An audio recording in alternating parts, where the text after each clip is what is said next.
Good morning and a very, very happy morning. We are reading The Psychology of Money, written by Morgan Housel, page number 175, chapter number 17, and the title is The Seduction of Pessimism. निराशावाद किस तरह से आपको seduce करता है. कहते हैं optimism, ये जो आशावाद है ये ऐसे लगता है कि आप कुछ बेचने की कोशिश कर रहे हैं, और पेसिमिज्म ऐसे लगता है जैसे कि कोई आपको हेल्प करने की कोशिश कर रहा है. पेज नंबर 177 पे हिस्टोरियन मैकक्लॉक से लिखते हैं कि मुझे ये कभी भी नहीं समझ में आया कि लोग ये क्यों सुनना चाहते हैं कि दुनिया जो है बिल्कुल हेल में जा रही है. तो राइटर कहता है चलिए पहले ये समझते हैं कि ऑप्टिमिज्म है क्या. तो लोगों के लिए बेस्ट तो ऑप्टिमिज्म ही है, क्योंकि दुनिया जो है हमेशा मोस्ट ऑफ द पीपल के लिए समय के साथ बेटर हो रही होती है. लेकिन पेसिमिज्म, जिसे हम निराशावाद कहते हैं, ये हमारे दिल के अंदर होता है कि जगह है हमारे दिल के अंदर.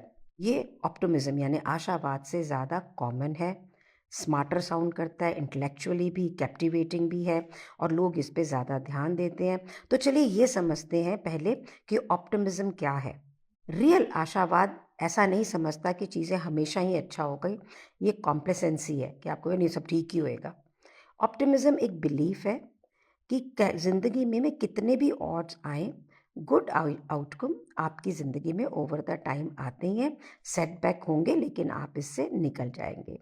यानी सिंपल आइडिया ये है कि एक ऑप्टिमिस्टिक आदमी सुबह उठेगा मॉर्निंग के अंदर और अपनी ज़िंदगी की हर चीज़ को प्रोडक्टिव बनाने की कोशिश करेगा, बेटर बनाने की सोचेगा. ये देखेगा कि ट्रबल कहाँ है और उसको दूर करने की सोचेगा. ये बिल्कुल भी कॉम्प्लिकेटेड नहीं है, ये कोई गारंटीड नहीं है, लेकिन ये मोस्ट रीजनेबल बेट है फॉर हर व्यक्ति के लिए अपने ज़िंदगी को चलाने के लिए. लेकिन जो इवन हिस्टोरियंस हैं, जो स्टैटिस्टिशियंस हैं, वो क्या बोलते हैं, मैं ऑप्टिमिस्टिक नहीं हूँ, मैं बहुत ही सीरियस पॉसिबिलिस्ट हूँ कि नहीं सब कुछ ठीक ही होएगा. और बहुत सारे लोग हमारे मैक्सिमम लोग क्या हैं, जो ये ऑप्टिमिज्म का जो भाई है, पेसिमिज्म निराशावाद है. अब कुछ हिस्ट्री से एग्जाम्पल लेते हुए बुक आपको बताती है कि जिस समय 2008 के अंदर स्टॉक मार्केट का कोलैप्स आया, तो आर्टिकल्स का रेफरेंस देते हुए, मैं पढ़ नहीं रही हूँ वो आर्टिकल उस समय के, कहने का अभिप्राय ये है कि लोगों ने मेन न्यूज़पेपर्स एंड मैगजीन्स के अंदर ये लिखा कि भाई इस दुनिया तो बस पैसे जो है ना ख़त्म ही होने वाले हैं, और ये सारा कुछ लिखा गया प्रेस्टीजियस फाइनेंशियल न्यूज़पेपर्स में. तो राइटर कहता है कि बिल्कुल ऑल राइट है कि अगर आप इकोनॉमी के बारे में पेसिमिस्ट हैं, आपको ये लगता है कि सब बिल्कुल सर्वनाश हो जाएगा, वो भी ठीक है. हिस्ट्री एग्जाम्पल देती है कंट्रीज़ का जो सिर्फ रिसेशन में नहीं गए हैं, बिल्कुल डिसइंटीग्रेट हो गई हैं, टूट फूट गई हैं. हैरानी की बात ये है कि जिन चीज़ों को इतना सीरियसली लिया जाता है ये सारे, लेकिन अगर कोई फोरकास्ट ऐसा आता है कि जो बहुत ही ऑप्टिमिस्टिक हो, यहाँ पे बहुत अच्छा होने का लिखा, उसको हम सीरियसली नहीं लेते हैं. ये चैप्टर हमें ये बताने की कोशिश कर रहा है कि हम पेसिमिस्ट क्यों रहते हैं. वो एक एग्जाम्पल देता है जापान का, जो कि 1940 में वर्ल्ड वॉर सेकेंड के बाद में बिल्कुल ख़त्म हो गया था. खाने को पैसे नहीं थे खाने को. 800 कैलोरी से ज़्यादा कोई बंदे को मिल नहीं रहा था, ग्रोथ ही नहीं थी वहाँ पे. वो कहते हैं अगर उस समय कोई ऐसा आर्टिकल आता, इकोनॉमी ग्रो हो जाएगी, तुम ऐसे हो जाओगे, यहाँ पे अनएम्प्लॉयमेंट नहीं रहेगी, तो लोग हंसते ना लोगों पे. लेकिन अगर हम आज जापान को देखें तो आप क्या देखते हो, दुनिया की एक सबसे बड़ी एडवांस्ड कंट्री, पर उस समय कोई इसको मानता. ऑन दी होल पेसिमिज्म हमें स्मार्टर साउंड करता है, और उसकी पॉसिबिलिटी जो है वो ऑप्टिमिज्म से ज़्यादा है. अब ये सुनने की बात है ध्यान से. किसी को ये बोलो कि तेरी ज़िंदगी में तो सब कुछ ग्रेट ही होना है, वो हंसेगा, मुस्कुराएगा, शोल्डर्स को ओके ठीक है. लेकिन किसी को ये बोलो कि आप किसी डेंजर में हो, तो आपको कितने ध्यान से आपकी बात सुनेगा, आपके उपाय देखेगा, क्या करना है उसको देखेगा. किसी को ये बोलो कि तेरे जो इतने स्टॉक है ये बिल्कुल राइज करेंगे, वो उसको सुनेगा ठीक है जी.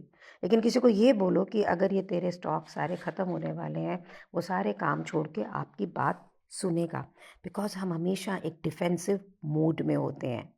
ग्रेट डिप्रेशन के टाइम पे बहुत सारे लोगों ने स्टॉक में पैसे भी नहीं लगा रखे थे, लेकिन उसके बाद में भी वो स्टॉक न्यूज़ को बहुत ध्यान से सुनते थे, क्योंकि पैसे से रिलेटेड कुछ भी हो रहा होता है तो वो सबको इम्पैक्ट करता है. Book the rational optimist written by Matt Ridley, उसमें वो बहुत रिसर्च करके लिखते हैं कि जो ये पेसिमिज्म है, निराशावाद की जो कांस्टेंट ड्रम बीट है, ये किसी भी जीत के गाने को डुबा देती है। अगर आप ये बोलते हो ना कि दुनिया तो बहुत अच्छी बनती जा रही है, तो आपको समझते हैं लोग कि तुम्हें कुछ पता नहीं है। लेकिन अगर आप ये बोलें कि ये कैटास्ट्रॉफ होएगा ही होएगा, ये वैसा होएगा ही होएगा, तो आप ये देखिए फिर तो आपको कितने ध्यान से सुनेंगे। मैं आपको बताऊं, मैंने 2025 की न्यूज़ को सुना, तो शैलेंद्र पांडे जो एक एस्ट्रोलॉजर आते हैं and he speaks on TV, उन्होंने बोला कुंभ के लिए बहुत अच्छा होगा अगर वो ध्यान से करेंगे, उनके पास में हमेशा से पैसे ज़्यादा होंगे, बोला। पर मैंने इतने ध्यान से नहीं सुना, लेकिन उसने जितनी भी बातें ये बोली कि कोई पॉलिटिकल लीडर मर जाएगा, यहाँ पे कोई स्ट्रेन ऑफ डिजीज़ होगा, अपहीवल होंगे, तूफान आएंगे, वो मैंने बहुत ध्यान से सुना। मैं जब ये बुक पढ़ रही हूँ तो मैं इससे बिल्कुल रिलेट कर पा रही हूँ। हैंस रॉसलिंग अपनी बुक फैक्टफुलनेस में लिखते हैं कि मैंने बहुत सारे ग्रुप में लोगों को पूछा, बहुत सारे, कि अगर वो ऐसा सोचते हैं कि दुनिया फ्राइटनिंग है, वायलेंट है, होपलेस है, मोर ड्रामेटिक है, and people really think so.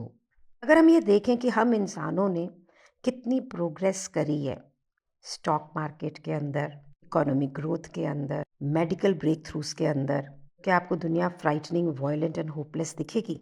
पर हम इन चीज़ों को देख ही नहीं पाते हैं। हमें सिर्फ क्या दिखता है? हमें झगड़ा ज़्यादा दिखता है, ग्रोथ नहीं दिखती। हमारे टीवी भी इन्हीं न्यूज़ से भरा हुआ होता है। 1840 की लिखी हुई बुक जॉन स्टॉट मिल, उसमें भी वो लिखते हैं कि मैंने ये ऑब्ज़र्व किया है कि जो व्यक्ति पेसिमिस्ट होता है, लार्ज क्लास ऑफ पीपल उसे साधु समझते हैं और उसको फॉलो करते हैं, उसे एडमायर करते हैं। पेज नंबर 181 पे राइटर कहता है कि चलो मैं फिर से आपको ये याद कराना चाहता हूँ कि कोई भी सोच क्रेजी नहीं है। ये बुक हमें बार बार ये बात बता रही है कि कोई भी सोच जो हमें वियर्ड लगती है वो वियर्ड नहीं है। हम अपने सोसाइटी, अपने अपब्रिंगिंग, बहुत सारी चीज़ों से प्रभावित होते हैं। तो ये जो पेसिमिज्म है ये ज़्यादा सेडक्टिव क्यों है, स्पेशली जब हम पैसे की बात करते हैं? क्योंकि ये हमें इंस्टिंक्टिवली प्रिकॉशनरी मोड पे रखता है, क्योंकि हम लॉस से डरते हैं। तो ये हमें एक ऐसी ज़िंदगी जीने पे करता है कि जो हम प्रिकॉशनरी जीते हैं।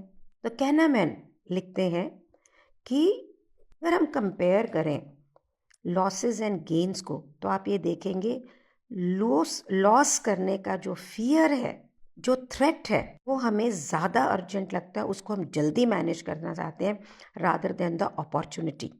ने देखा है बहुत बार ज़िंदगी में बड़ी से बड़ी अपॉर्चुनिटी को हम मिस कर देते हैं, क्योंकि अगर वो वैसा नहीं हुआ तो हमारा एक छोटा सा लॉस हो जाएगा। जब मैंने घर छोड़ा 2002 में, लोगों ने मुझे बोला क्या है, कैसे होगी, नहीं हुआ तो बिजनेस करने जा रही है, बच्चों का क्या होगा, बहुत सारी बातें हुई, क्योंकि उन्हें डर था कि अगर मैं सक्सेसफुल नहीं हुई तो क्या होगा। मैंने अपने आप से पूछा, मैं एक डाई हार्ड ऑप्टिमिस्टिक हूँ, मैंने अपने आप को पूछा शालिनी खोने को क्या है और पाने को क्या है? खोने को यह था कि हाँ कुछ रेपुटेशन, कुछ पैसा, पाने को तो पूरी ज़िंदगी थी जो पाई भी।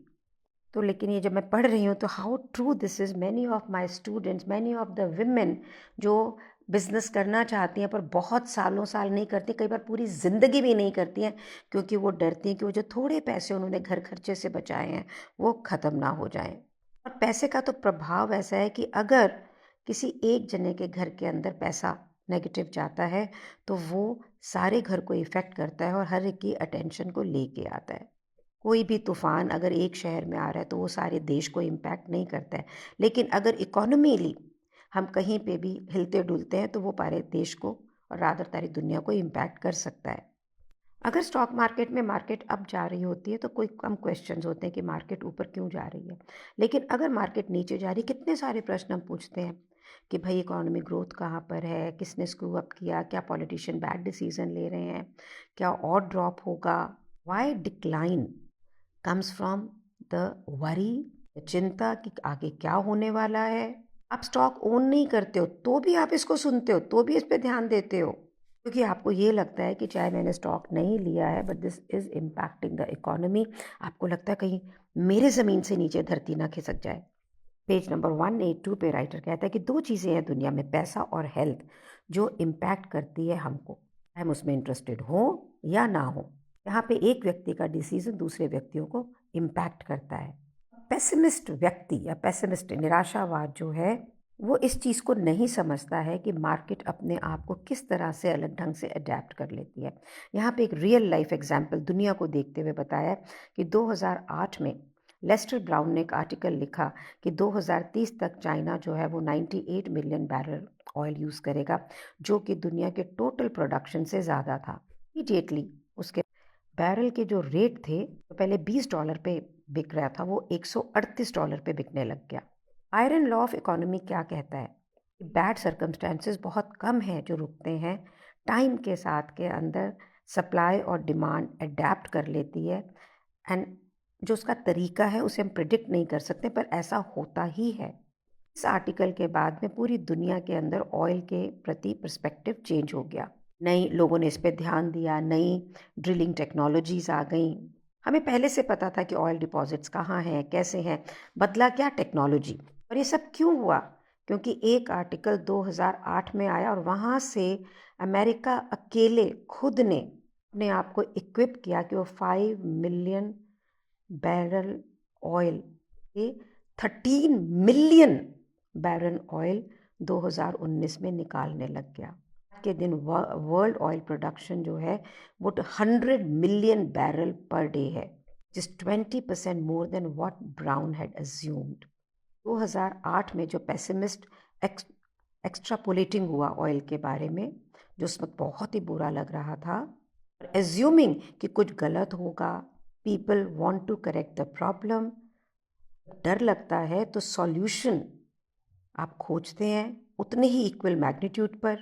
Another thing which writer brings to our notice in page number 184 पे है कि जब प्रोग्रेस हो रही होती है वो इतनी स्लो हो रही होती है कि वो आपको दिखती नहीं है, वाइल डिज़ास्टर जब होता है वो फट से हो जाता है। यहाँ पे वो राइट ब्रदर्स का एक एग्जाम्पल देता है कि 1889 के अंदर पेपर क्या लिखते थे कि उड़ना इंसान के लिए इम्पॉसिबल है।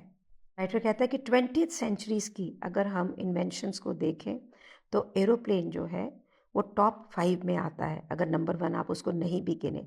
एरोप्लेन ने दुनिया को बदल दिया, उसने वर्ल्ड वॉर्स को शुरू किया, उसने वर्ल्ड वॉर्स को ख़त्म किया, उसने दुनिया को कनेक्ट किया, गैप्स को ब्रिज किया, ओशंस, कंट्रीज सबको इकट्ठे कर दिया। और आप हैरान होंगे कि जब उन्होंने पहली फ्लाइट प्रॉपरली सक्सेसफुली करी, किसी ने उसको नोटिस भी नहीं करा और कोई ऐसा लगता है केयर ही नहीं करना चाह रहा था।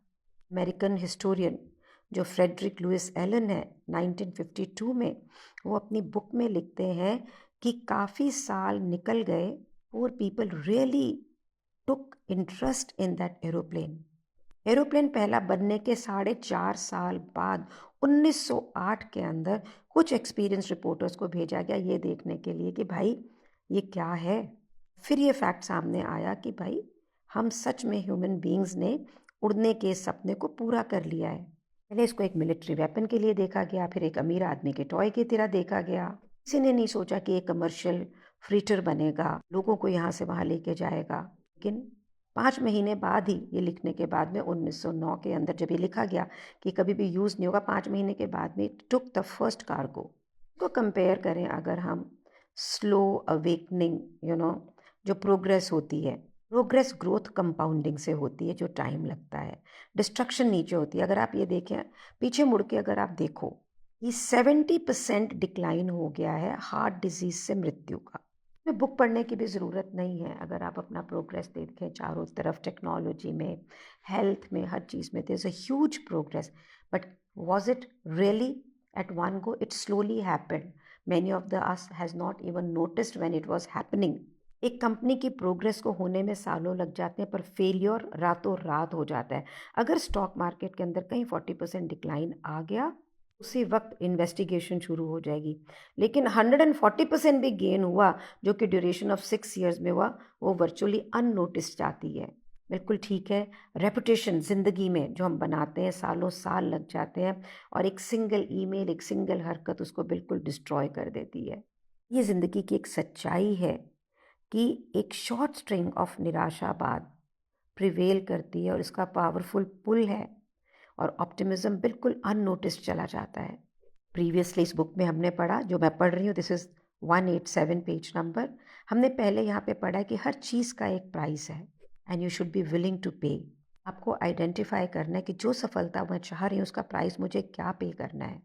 मीन्स अगर मुझे इतना रेवेन्यू है तो उसके लिए मुझे क्या काम करना पड़ेगा, क्या चीज़ों को सेक्रीफाइस करना पड़ेगा। ये भी देखना पड़ेगा कि लॉन्ग बैकड्रॉप ऑफ जो ये ग्रोथ है उसके नीचे लॉस भी होंगे और वॉलेटिलिटी भी होगी।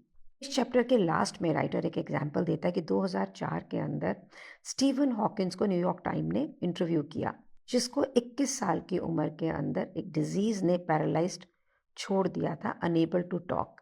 कंप्यूटर के थ्रू हॉकिंस ने इंटरव्यूअर को ये बताया, वो बहुत ही एक्साइटेड है लोगों को अपनी बुक्स बेचने में। उन्होंने पूछा कि आप हमेशा एक्साइटेड ही होते हो?